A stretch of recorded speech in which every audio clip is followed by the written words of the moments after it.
बिहार के सभी लोगों को दारा सिंह का प्रणाम। मैं आप लोगों के बीच बहाली से संबंधित कुछ तथ्यों को, कुछ नियमावली के तथ्यों को समझाने का प्रयास करता हूँ। उम्मीद यह भी करता हूँ कि आप नियमावली को देखते हुए, तथ्यों को देखते हुए किसी भी राजनीतिक पार्टी का समर्थन न करते हुए, अर्थात एक सरकारी कर्मचारी का जो दायित्व होता है, उसका निर्वहन करते हुए हम नियमावली का व्याख्या करेंगे और उससे संबंधित तथ्य भी देंगे।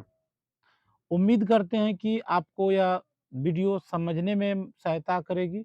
यदि आप राजनीतिक चश्मों से देखेंगे, तब फिर आप मायूस हो सकते हैं। तो पहला जो आपके सामने अभी स्क्रीन पर आप अभी देख रहे हैं, सत्यमेव जयते और राष्ट्रीय शिक्षा नीति 2020। उम्मीद करते हैं यह आपको अच्छे से पता होगा। आप यदि नियोजित शिक्षक हैं या कोई भी शिक्षक हैं, बिहार के विद्यार्थी हैं और आगामी शिक्षक भर्ती में भाग लेना चाहते हैं, तो आपको अच्छे से पता ही होगा कि केंद्र सरकार ने राष्ट्रीय शिक्षा नीति 2020 को लागू कर दिया है। इस नई शिक्षा नीति में बहुत सी बातें लिखी गई है, लेकिन मैं सिर्फ नियोजित शिक्षकों के संदर्भ में कुछ बातों को जिक्र करना चाहता हूँ। इस राष्ट्रीय शिक्षा नीति 2020 मानव संसाधन विकास मंत्रालय भारत सरकार के नाम से जाना जाता था और इसके अब शिक्षा मंत्रालय के नाम से बदल दिया गया है, चेंज कर दिया गया है। इसमें से यदि नियोजित शिक्षकों के लिए बात करें तो एक जगह पे शिक्षकों के लिए व्यावसायिक मानक लिखे गए हैं, यह एक हेडिंग है। इस हेडिंग के संदर्भ में इसका बिंदु है 5.20, यानी कि बिंदु पारा जो है वो 5.20 पर लिखा है। और क्या लिखा है उस संदर्भ को समझेंगे तब आपको बहाली की प्रक्रिया में जो परीक्षा का टर्म आया है वह समझने में मदद मिलेगा। राष्ट्रीय शिक्षक शिक्षा परिषद द्वारा एनसीईआरटी, एससीईआरटी और सभी स्तर के जो शिक्षक क्षेत्रों के और शिक्षकों की तैयारी विकास के लिए संसाधनों उच्चतर शिक्षण संस्थान के संदर्भ में परामर्श से सामान्य मानक परिषद जेईसी के तहत जो व्यावसायिक मानक सेटिंग बॉडी है के रूप में पुनर्गठित करते हुए नए स्वरूप में शिक्षकों के लिए राष्ट्रीय व्यावसायिक मानकों का एक सामान्य मार्गदर्शक सेट 2022 तक विकसित किया गया है। मानकों में विशेषता रैंक के विभिन्न क्षेत्रों में शिक्षकों की भूमिका और उस रैंक के लिए आवश्यक दक्षता की अपेक्षाओं को शामिल किया गया जाएगा। इसमें प्रत्येक रैंक में किए गए प्रदर्शन के मूल्यांकन के लिए मानक भी शामिल होंगे। कुछ स्टैंडर्ड भी सरकार ने बनाए हैं। यानी यह शिक्षा नीति केंद्र सरकार के द्वारा बनाया गया है, जो समय समय पर किए जाएंगे। एनपीएससीटी सेवा पूर्व शिक्षक शिक्षक कार्यों के डिजाइन को सूचित करेगा, यानी कि शिक्षकों के जो कार्यक्रम है, शिक्षा कार्यक्रम जो है, टीचिंग एजुकेशन प्रोग्राम जो है उसको डिजाइन करने के लिए एनपीएससीटी सेवा पूर्व शिक्षक कार्यक्रमों के लिए डिजाइन को सूचित करेगा। तब जाकर इसे राज्य के द्वारा अपनाया जा सकता है। जो भी वहां से दिशा निर्देश जारी किया जाएगा, राज्य सरकार के लिए दिया जाएगा, वही नीति राज्य सरकार को भी लागू करना होगा। इस मानक के आधार पर शिक्षकों के करियर मैनेजमेंट होगा। जो भी शिक्षक बनेंगे उनका करियर मैनेजमेंट होगा। और जो शिक्षक बन चुके हैं, जिसमें शिक्षकों का किसकी गणना होगी, कार्यकाल का गणना होगी, व्यावसायिक विकास के प्रयास, वेतन वृद्धि, पदोन्नति और अन्य पहचान शामिल होंगे। कार्यकाल अवधि और वरिष्ठता के बजाय, यहाँ पे ध्यान देने वाली बात है, कार्यकाल अवधि या वरिष्ठता के बजाय यानी सीनियरिटी के बजाय सिर्फ निर्धारित मानकों के आधार पर पदोन्नति और वेतन में वृद्धि होगी। ये बहुत इम्पोर्टेंट वर्ड है। आपको याद होना चाहिए, किसी भी नियमावली में चुने गए एक-एक शब्द का अपना विशेष महत्व होता है। उसी नियमावली के आलोक में आगे चलकर कोई भी राज्य सरकार नए रूपों को लागू करता है और उसी के दिशा निर्देश में लागू करके राज्यों को जो नियम दिया जाता है उसको पालन करना पड़ता है नीति निर्देशक तत्व के तहत। तो यहाँ पे एक शब्द है कि कार्यकाल अवधि या वरिष्ठता के बजाय आपका सर्विस पीरियड या सीनियरिटी के बजाय सरकार के द्वारा जो निर्धारित मानक तय किए गए हैं, वह पदोन्नति और वेतन में वृद्धि होगी। पदोन्नति में वेतन में वृद्धि होगी। कार्यकाल अवधि और वरिष्ठता के बजाय, बजाय का मतलब हो गया उसको छोड़कर, कार्यकाल अवधि को छोड़कर, सीनियरिटी की अवधि को छोड़कर सरकार के द्वारा जो मानक की चर्चा किया गया है, उसमें पदोन्नति और वेतन में वृद्धि होगी। यदि इनको आप और विस्तार से यदि देखेंगे, तो आप इसका पूरा पीडीएफ है, आपके कमेंट बॉक्स में लिंक पे है। आप कमेंट बॉक्स के लिंक पर क्लिक करेंगे, आपको एक पीडीएफ मिलेगा, वहाँ से आप विस्तार से पूरा पढ़ सकते हैं। पदोन्नति और वेतन वृद्धि वर्तमान में बिहार के संदर्भ में राज्य सरकार का विषय है। राज्य सरकार किस आधार पर देता है, यह राज्य सरकार का विषय है। एक दूसरा टर्म यह भी है कि शिक्षकों के संदर्भ में टीईटी जैसी परीक्षा लेने की बात कही गई है और भविष्य में टीईटी परीक्षा के अलावा उनके साक्षात्कार लेने की भी बात चल रही है। कक्षा में पढ़ाने का प्रदर्शन को स्कूल या स्कूल कॉम्प्लेक्स में शिक्षक भर्ती प्रक्रिया का एक अभिन्न होगा और साक्षात्कार का उपयोग स्थानीय भाषा में शिक्षण में सहजता और दक्षता को आकलन करने के लिए किया जाएगा। जो प्रत्येक स्कूल कॉम्प्लेक्स में कम से कम कुछ शिक्षक हों और स्थानीय भाषा को बढ़ावा दिया जाएगा। इसी तरह की बातें नई शिक्षा नीति में लागू किया गया है। उसी नई शिक्षा नीति के तहत कुछ उसकी खामियां भी है और कुछ फायदे भी हैं। आप किसी भी चीज़ों को 100% इग्नोर नहीं कर सकते हैं। नई शिक्षा नीति के तहत लिया गया फैसला यह है कि राज्यों में अब नहीं होगा डीएलएड और शिक्षा विभाग ने लगा दिया रोक। यह जो आप अभी स्क्रीन पर देख रहे हैं, यह नई शिक्षा नीति 2020 के तहत राज्यों ने लिया है। इसका पहला निर्णय, इस तरह का पहला निर्णय हरियाणा राज्य ने लिया है। हरियाणा में इस सत्र से 2023-25 से डीएलएड कोर्स बंद हो गए हैं। उनके जगह पे बीए बीएड या बीएससी बीएड या जिसे आप लोग 4 वर्ष का इंटीग्रेटेड कोर्स कह रहे हैं, वो चालू है। ये दूसरा निर्णय उसी तरह का हमारा बिहार का पड़ोसी राज्य झारखंड ने लिया है और वहीं की खबर है ये कि नई शिक्षा नीति 2020 के आधार पर, यहाँ पे 20 की चर्चा नहीं लिखा, लेकिन लिखा है कि नई शिक्षा नीति। इतना देखने से आपको समझ में आ रहा होगा कि नई शिक्षा नीति 2020 के आधार पर फैसला लिया गया है कि अब झारखंड राज्य में भी नहीं होगा डीएलएड। शिक्षा विभाग ने लगा दिया रोक। मैं आपको यह क्यों दिखा रहा हूँ? यह दिखाने का मतलब है कि नई शिक्षा नीति 2020 के तहत जो निर्णय लिए गए हैं, उन्हें धीरे-धीरे सभी राज्यों को लागू करना होगा। जो शिक्षक हैं, वो जानते होंगे कि जो राज्य है, राज्यों को केंद्र सरकार के द्वारा केंद्रांश राशि, सेंट्रल रेशियो 60-40 का दिया जाता है। अर्थात यह है कि यदि शिक्षकों पे यदि ₹100 खर्च करना है, यानी शिक्षा विभाग पे शिक्षा के मद में यदि ₹100 खर्च करना है, तो उसमें से 60% भारत सरकार और 40% बिहार सरकार खर्च करता है। यदि आप नई शिक्षा नीति को नहीं मानते हैं, तो यदि कोई राज्य सरकार यह निर्णय ले ले कि मुझे केंद्र सरकार का राष्ट्रीय शिक्षा नीति 2020 को नहीं मानना है, तो उनके स्थान पर केंद्र सरकार अपना केंद्रांश राशि जो 60-40 का उसको बंद कर सकता है और बंद कर दिया जाएगा नहीं मोड़ने पर। यदि किसी भी राज्य को केंद्रांश राशि लेना ही है, तो उन्हें हर हालत में नई शिक्षा नीति 2020 को लागू करना ही होगा।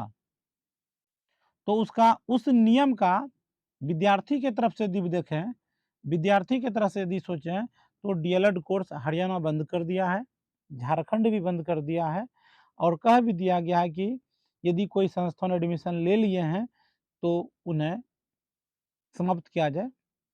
और झारखंड में 24 जिला शिक्षा एवं प्रशिक्षण संस्थान हैं, 4 पीटीसी हैं और स्पष्ट कर दिया है कि यहाँ पे पढ़ाई नहीं होगी, डीएलएड की पढ़ाई नहीं होगी। जो मान्यता प्राप्त हैं उन यानी पूरे झारखंड में डीएलएड कोर्स को अस्थायी रूप से बंद कर दिया गया है। अब जो बिल्डिंग है उनके लिए, जो सेवाकालीन शिक्षक हैं, जो अभी शिक्षक लोग ड्यूटी कर रहे हैं, उनके लिए वहाँ पे विभिन्न प्रकार के वर्कशॉप आयोजित किए जाएँगे, ट्रेनिंग आयोजित किए जाएँगे। यह निर्णय यह निर्णय नई शिक्षा नीति 2020 के तहत लिया गया है। कोई राज्य इसको इग्नोर नहीं कर सकता है। यदि इग्नोर करेगा, मैं फिर दोहरा रहा हूँ, उन्हें केंद्र सरकार से 60% का जो हिस्सा है, वह राशि बंद कर दिया जाएगा। तो नई शिक्षा नीति को मानना राज्य सरकार की मजबूरी भी है एक तरह से। उसी के संदर्भ में झारखंड शैक्षणिक अनुसंधान एवं प्रशिक्षण परिषद का एक चिट्ठी है, जो आपके सामने स्क्रीन पर अभी आप देख रहे हैं। आप चाहें तो इसका स्क्रीनशॉट भी ले सकते हैं। इस प्रकार का ये नियमावली लिया गया है।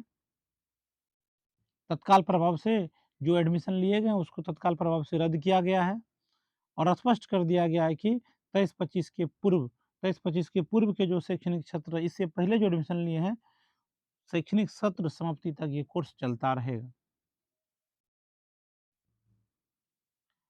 अब आते हैं बिहार सरकार पे। हाल ही में बिहार सरकार ने 10 अप्रैल 2023 को नई शिक्षा नीति नियमावली को लागू किया है, जो आपके सामने स्क्रीन पर अभी है। उसका नियमावली का जो लेटर नंबर है 743 है और दिनांक 10 अप्रैल 2023 है। हम आपको यह क्यों दिखा रहे हैं? उसी नई शिक्षा नीति 2020 के आलोक में राज्य सरकार को भी, बिहार राज्य सरकार को भी परीक्षा लेने के लिए, पदोन्नति के लिए या वेतन वृद्धि के लिए नियम को, परीक्षा जैसे शब्द को जोड़ना पड़ा है। आप फिर सवाल हमसे करेंगे कि छठा चरण की बहाली तो हो रही थी, मार्च में उनका हुआ है, 2022 में फरवरी-मार्च में योगदान किए हैं वो लोग। तो उन लोगों की नियुक्ति पुराने नियमावली के तहत हुई थी।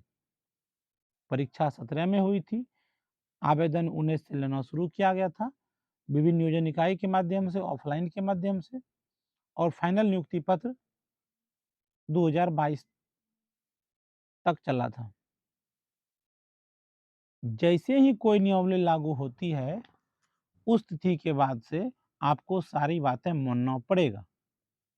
हम आपको पहले भी कह चुके हैं कि केंद्र सरकार ने पदोन्नति और वेतन वृद्धि के लिए परीक्षा जैसे शब्द को, एक मानक शब्द को, स्टैंडर्ड को माना है और बिहार नहीं कहिए पूरे भारत में 1 अप्रैल 2010 से आरटीई एक्ट लागू है। राइट टू एजुकेशन एक्ट लागू है, शिक्षा का अधिकार लागू है। 1 अप्रैल 2010 से जो लागू है, उस कानून के तहत भी अब जो भी नियुक्त होंगे शिक्षक, वो टीईटी होंगे। टीईटी या सीटीईटी पास हुए होंगे बिहार के संदर्भ में। यहाँ पे विद्यार्थी लोग बहुत आपत्ति भी जताते हैं कि हमारे लिए ऐसा कर दें। विद्यार्थी को यह भी सोचना चाहिए कि आपकी बहाली होगी तो आप प्राइमरी स्कूल के, मिडिल स्कूल के या फिर हाई स्कूल के टीचर बनेंगे और आप शिक्षा मद का जो राशि आता है बिहार सरकार को केंद्र सरकार से, वह 60 और 40 के रेशियो से बिहार सरकार को भी मिलता है। यदि बिहार सरकार को 60-40 रेशियो, यदि बिहार सरकार को 60% का अपना अंशदान केंद्रों से लेना है, तो केंद्र सरकार का राष्ट्रीय शिक्षा नीति 2020 मानना पड़ेगा और उसमें ही 2020 में ही लागू कर दिया है, तो आने वाले समय में धीरे-धीरे सभी राज्यों में इसको लागू किया जाएगा। जैसा मैंने 2 उदाहरण देके आपको दिखाया कि हरियाणा में डीएलएड कोर्स बंद है, झारखंड में भी डीएलएड कोर्स बंद है। हो सकता है कुछ सालों के अंदर बिहार में भी अस्थायी रूप से, क्रमबद्ध रूप से डीएलएड कोर्स को बंद कर दिया जाएगा। उसके जगह पे जिस प्रकार बीटेक या एमबीबीएस का 4 वर्ष का कोर्स होता है, उसी प्रकार से यहाँ भी शिक्षा, यदि आप शिक्षक बनना चाहते हैं तो वो कोर्स भी करना पड़ेगा, सीटेट भी पास करना पड़ेगा और राज्य सरकार के द्वारा लिया जाने वाला बीपीएससी के माध्यम से जो परीक्षा लेगी या जो जिस भी माध्यम से परीक्षा ले, वह परीक्षा भी पास करना पड़ेगा। ये बात बिहार के सभी लोगों को मालूम चल चुका है।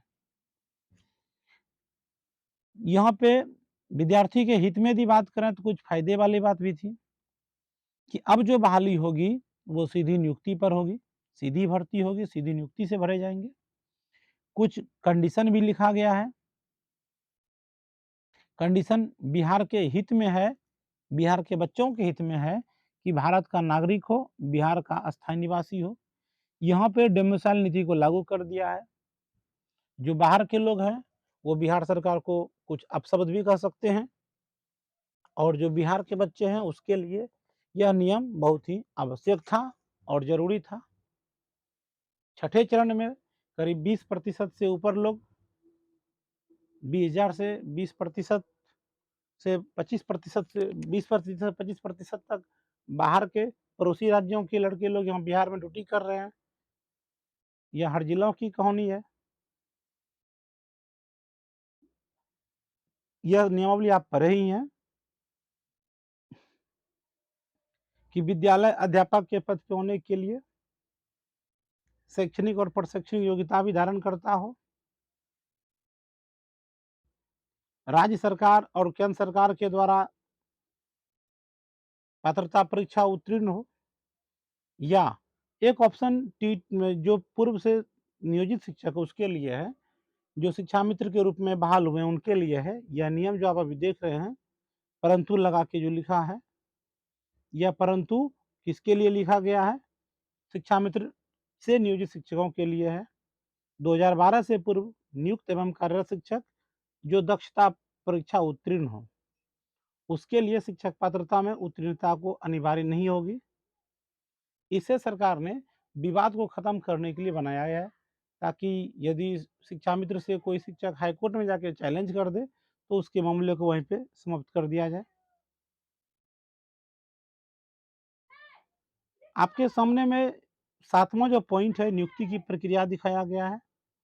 नियुक्ति की प्रक्रिया को भी आप पढ़े ही होंगे। इसमें से हम आपको दिखाना यह चाह रहे हैं कि आपको एक आपत्ति हो सकता है यहाँ पे अधिकतम 3 बार परीक्षा के बारे में।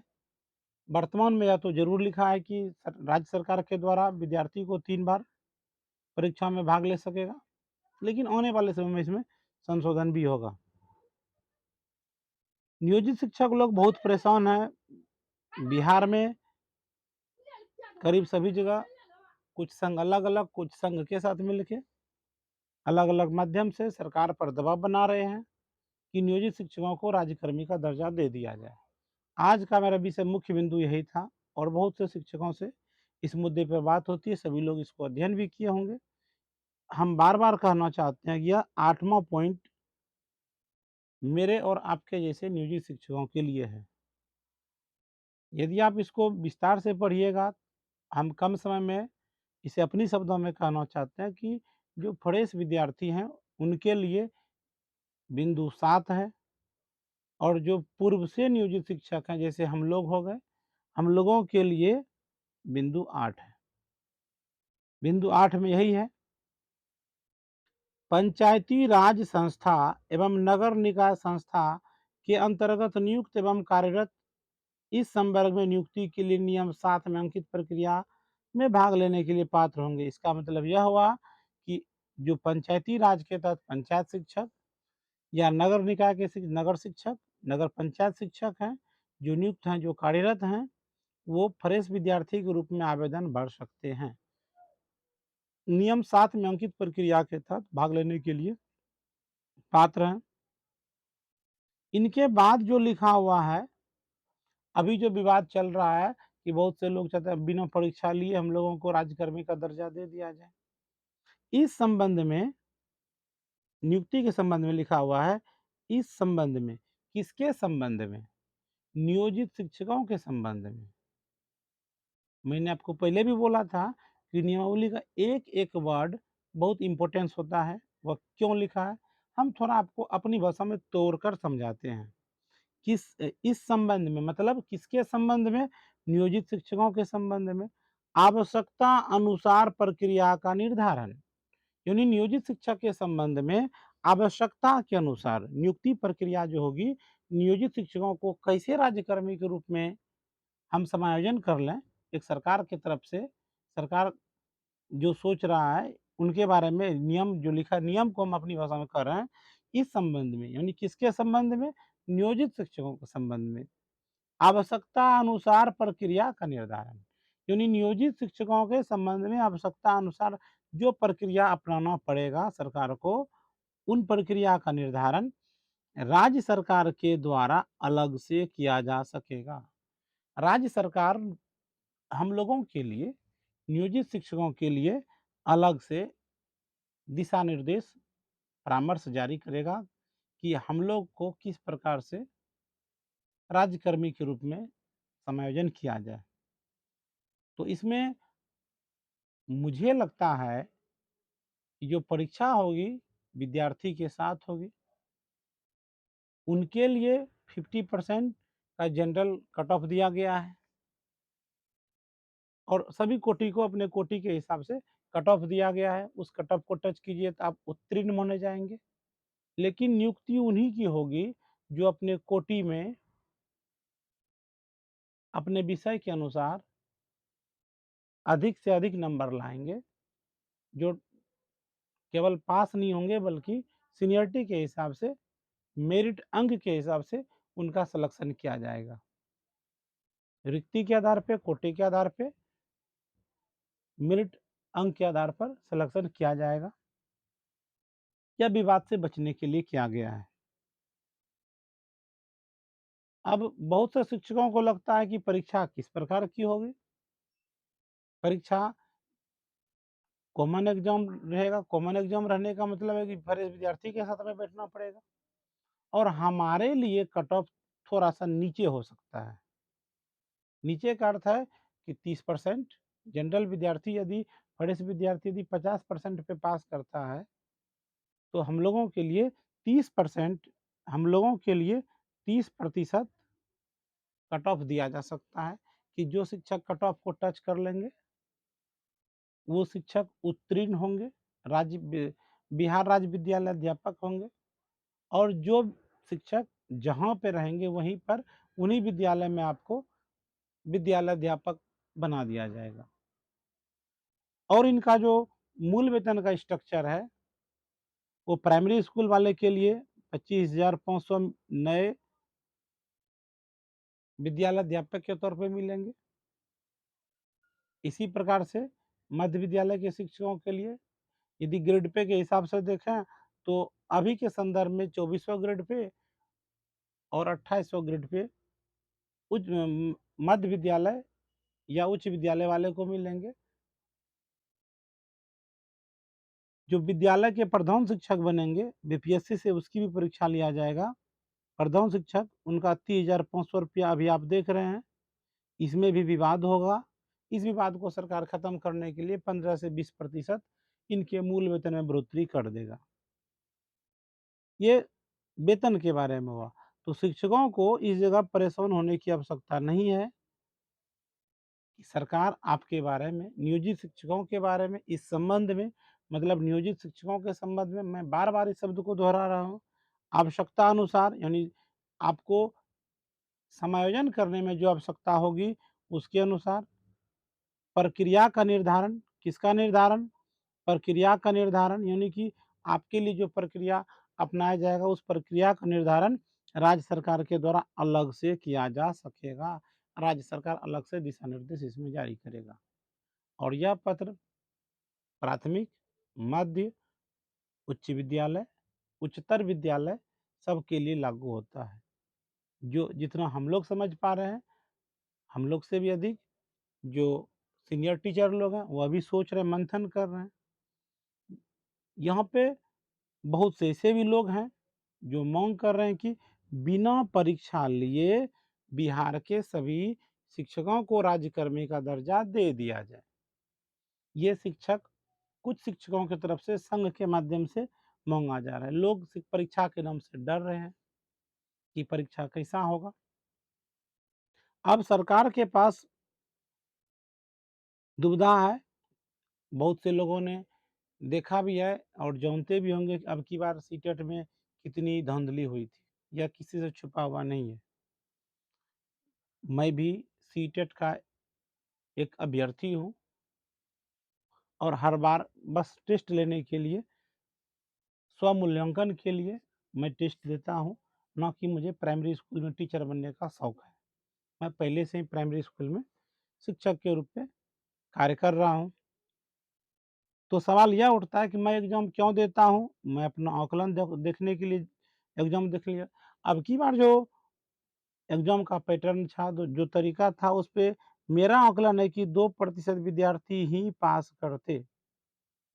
आपको मालूम होना चाहिए बिहार में 7% विद्यार्थी सीटेट परीक्षा पास किए हैं और ये 7% में भी बहुत से लोग कैसे पास किए हैं कहने वाली बात नहीं है।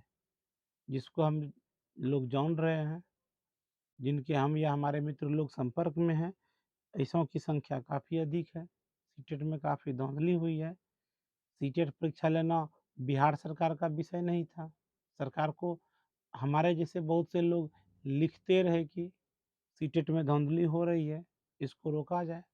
बहुत लोगों ने ट्विटर पे, फेसबुक पे विभिन्न माध्यम से सरकार को इस बात को संज्ञान में दे दिया।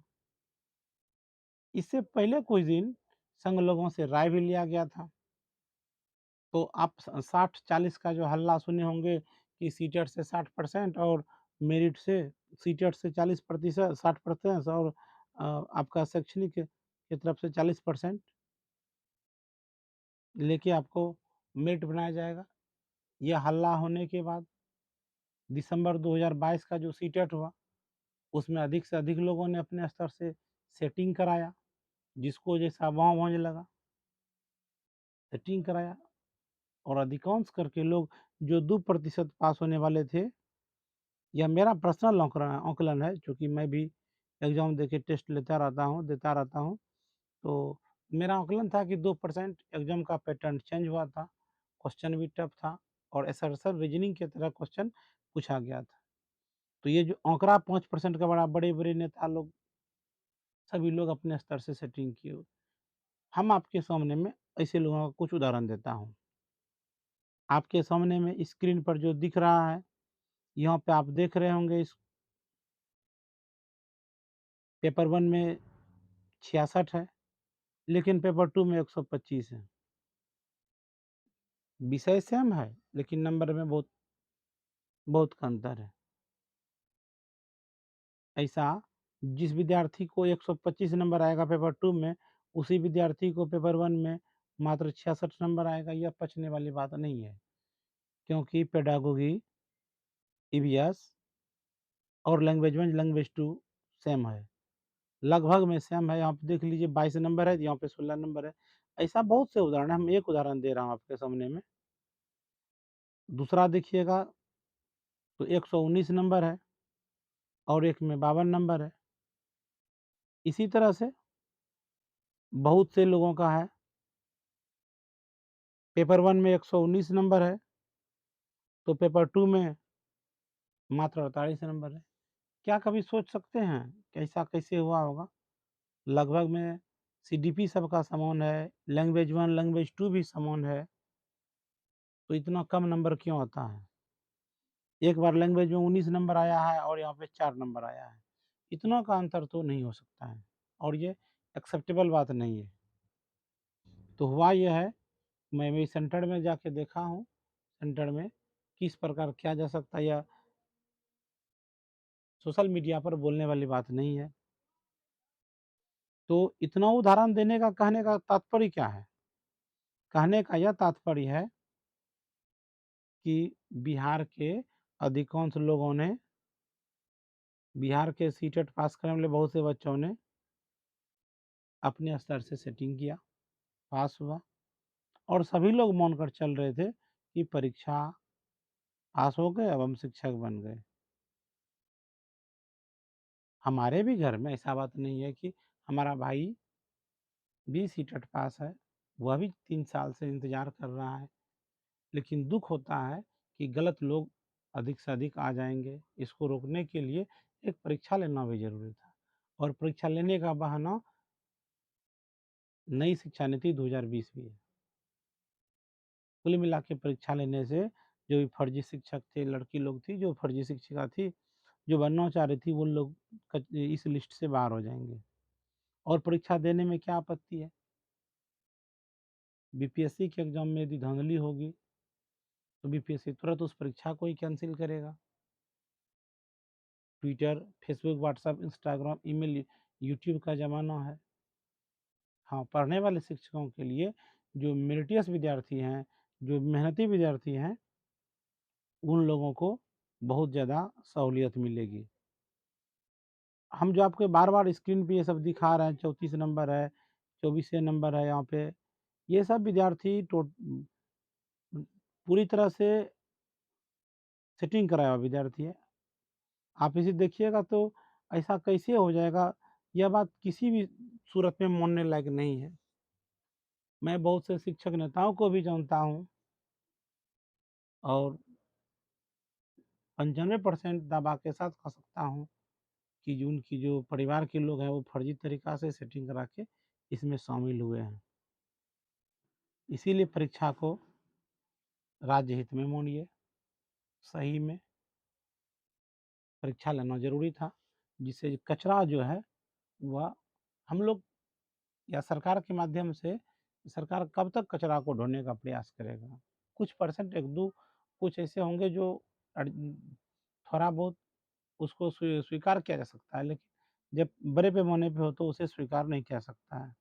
अभी जो आप देख रहे हैं बगल में, यहाँ पे दाएँ साइड में जो देख रहे हैं 20-69, मेरे पास 69 पेज का लिस्ट है, उसमें से 20वाँ पेज आप अभी देख रहे हैं यहाँ पे, सबका वही हाल है। इतने-इतने विद्यार्थियों का मेरे पास लिस्ट है जो कि फर्जी तरीक़ा से आए हुए हैं। यह केवल फर्जी विद्यार्थी का लिस्ट, जो सीटेट पास है। तो कुल मिला के यह कहना है कि सरकार का ये बहुत अच्छा कदम है कि परीक्षा ले। आपकी माँग यह होना चाहिए कि परीक्षा जल्दी हो, पारदर्शिता से हो, और जितना जल्दी हो सके आप लोग अपना विद्यालय पकड़ लें। जो शिक्षक लोग हैं, जिन्हें भी राज्यकर्मी का दर्जा चाहिए, उन्हें अपने विषय वस्तु से क्यों पीछे हटना? जब आप प्रतिदिन स्कूल जाते हैं, अपने बच्चों को पढ़ाते हैं, आप अपने बच्चों को पढ़ाते हैं और सरकारी सुविधा लेना चाह रहे हैं, तो फिर राज्यकर्मी का दर्जा लेने के लिए आपको परीक्षा देने से क्यों हटना? यदि हम लोग राज्यकर्मी का दर्जा लेने के लिए परीक्षा से पीछे हटते हैं, तो समाज में एक गलत मैसेज जाएगा। बहुत से लोग, यूपी का कहानी देख लीजिए, झारखंड का कहानी देख लीजिए। आज भी उत्तर प्रदेश में जो आज भी यूपी में जो नियोजित शिक्षक परीक्षा टीईटी का नहीं पास किए हैं, सीटेट परीक्षा पास नहीं किए हैं, उन लोगों को राम राज्य में 10,000 रुपया महीना पे तनख्वाह पे रखा जा रहा है। मिल रहा है, हमारे शिक्षक साथी लोग ऐसा कहते हैं। मैं फिर दोहरा रहा हूँ, जो सीटेट पास नहीं है, हालाँकि उन शिक्षकों को वोट बैंक की राजनीति के लिए उत्तर प्रदेश की अखिलेश सरकार ने उसे मूल शिक्षक का दर्जा दे दिया था। मूल शिक्षक का दर्जा दे दिया था, मामला जब सुप्रीम कोर्ट गया, तो सुप्रीम कोर्ट में यह मामला शिक्षक के विरोध में आया। जो शिक्षक नियोजित से मूल बने थे, मूल से फिर नियोजित बन गए, और जो सीटेट पास नहीं है उन्हें आज मात्र 10,000 रुपया महीनों पे कार्य लिया जा रहा है। यह राम राज्य की स्थिति है। तो इसीलिए मैं बिहार के संदर्भ में सभी शिक्षकों से उम्मीद करता हूँ कि आप सब लोग पढ़िए, अच्छे से पढ़िए और राज्य सरकार के द्वारा जो विद्यालय अध्यापक की परीक्षा है उसमें भाग लीजिए। एक प्रकार का आपके ऊपर जो नियोजित का धब्बा है वह धब्बा अभी खत्म हो जाएगा। आप मूल कोटि के शिक्षक कहलाएंगे और राज्य सरकार के द्वारा दिए जाने वाली सारी सुविधा का लाभ लेंगे। अब जो पुराने शिक्षक हैं उनके मन में दुविधा होता होगा कि हमारा मूल वेतन तो अभी ही 30,000 है, तो आपके वैसे शिक्षकों को वेतन संरक्षण का लाभ देकर, सेवानिवृत्तता का लाभ देकर आपको जो इतना मिल रहा है उससे ज़्यादा मिलेगा, ऐसा सरकार तय करेगा। इस लाइन में लिखा हुआ है, इस संबंध में आवश्यकता अनुसार प्रक्रिया का निर्धारण आपको जो समायोजन करेगा राज्यकर्मी के रूप में, उस प्रक्रिया का निर्धारण राज्य सरकार के द्वारा अलग से किया जा सकेगा। तो उम्मीद करते हैं यह बात आपको समझ में आया होगा कि परीक्षा लेना राज्य सरकार की मजबूरी है नई शिक्षा नीति के तहत। यदि नई शिक्षा नीति सही है तो विद्यार्थी शिक्षकों से परीक्षा लेना भी सही है। यदि नई शिक्षा नीति गलत है तो परीक्षा लेना भी गलत माना जा सकता है।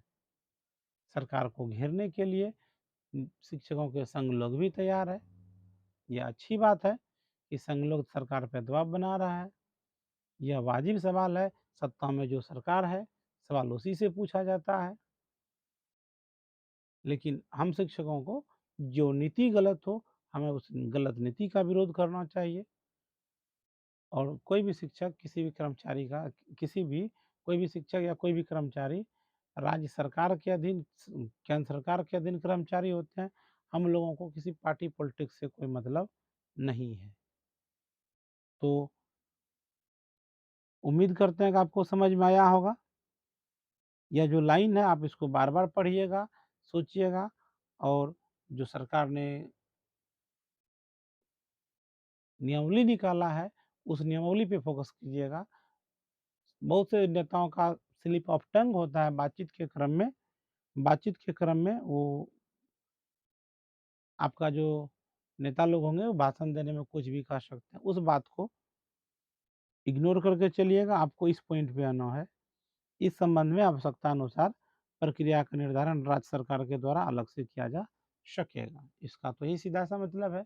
हम लोगों के बारे में ऐसा कहा गया है। हम लोग सरकार के विरोध में नहीं है, नियमावली के भी विरोध में नहीं है, नियमावली में संशोधन के विरोध में है कि थोड़ा सा इस लाइन को क्लियर और कर दिया जाए कि सेवानिवृत्तता का लाभ दे दिया जाए। सेवानिवृत्तता का लाभ मिलने के स्पष्ट तौर पे नहीं लिखा हो गया। ये अलग बात है कि यह इसके लिए वित्त विभाग को भेजा गया है। वित्त विभाग से स्वीकृति मिलते ही एक नया प्रारूप जारी कर दिया जाएगा।